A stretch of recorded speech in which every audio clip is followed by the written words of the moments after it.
Hi again then guys, and welcome to another look back into the past of the Forza franchise, to another Unicorn Aftermarket special. And this time I would say it really is a speciality unicorn because it's a car that you don't see featured on that many games at all. You do see the manufacturer, Tommykaira, but not this car that often. It was back in the day on Gran Turismo 2, but that game and this one are among the only places that you can find it. There are a couple of others, but not many. It's a very obscure aftermarket tuner car to see featured in a game. And if you actually think about it, of all of the aftermarket cars of the JDM variety, but especially the two main rivals of the Skyline and Supra, there are actually more fast Supras on Forza 2 than there are fast Skylines. And that's something which I hadn't realised until I actually sat down to record this review. Because if you think about it, how many aftermarket Skylines do you actually have? You've got this one, the Tommykaira, you've got the Mines, and then apart from that, how many are there? There might be a couple, one or two that I'm not thinking of, but then when you go to the Supra, you've got the Deluxe Supra, the Top Secret Supra, the Veil Sides, the AB Flug. There are way more aftermarket Supra variations, and also with a lot more power. Very interesting to see that, because usually that doesn't happen. On a game such as Gran Turismo, for instance, which has the Skyline and the Supra, the Skyline tends to dominate, not the Supra. But on this occasion, Forza favours the Supra more. Very interesting. However, when it comes to this car, the intended goal, or what seems to be the intended goal at least from Tommykaira, is not to go full-on extreme, mind-blowing performance. This isn't some 800 or 900 horsepower monster like a Veilside Supra is.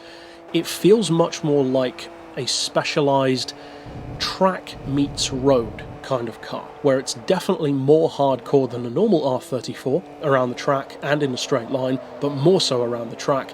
But at the same time, it doesn't feel ridiculous. It's not overpowered, it's not trying to take on supercars, it's more like a super sports exotic Skyline, if you want to look at it that way. Visually, I've always been a fan of this car. I love what they did to it with the front bumper and the rear wing in particular, and the performance is increased. Not by a massive amount, but it is increased nonetheless.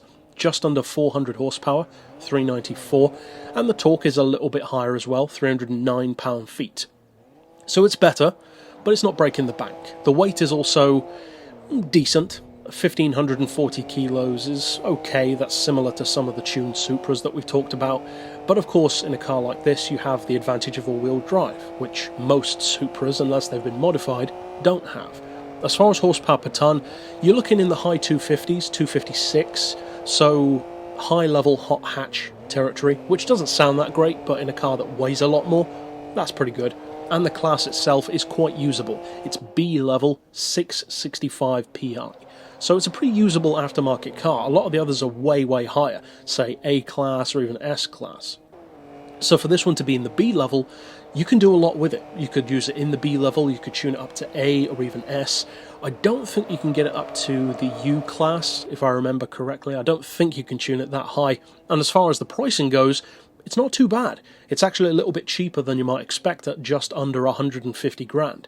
That's quite a lot cheaper than other cars, aftermarket cars in particular, which I would say are not as good as this. Something like, for instance, the Sparco Evo, which is over 200 grand, and is categorically not as good as this car, even though it's a more powerful car. Now, as far as how this one feels and performs and differs from a normal R34, there are some changes. As I said, it feels more hardcore, and without tuning the car, because of course you can completely change characteristics then, but without doing anything to it, and just comparing it to a normal Skyline, the differences tend to be more on the handling side of things, rather than the straight line speed.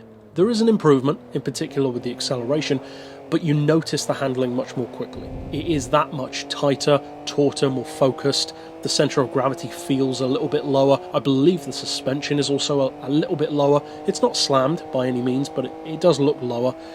And the brakes feel more powerful on this one as well. So as far as track cars go, if you're not going to tune it, which I think most people would, but if you don't, it does immediately feel better. But the funny thing about aftermarket cars, and I've touched on this before in this Forza 2 series, and I'll probably touch on it again, the aftermarket cars on literally all racing games, be it Forza, Gran Turismo, Test Drive Unlimited even, various other games as well, whenever they feature these aftermarket versions of a production car which is also on the game, so aftermarket Skyline versus stock Skyline, aftermarket Supra versus stock Supra, the one thing that remains constant is that the tuned version never has as good the potential as the normal car does.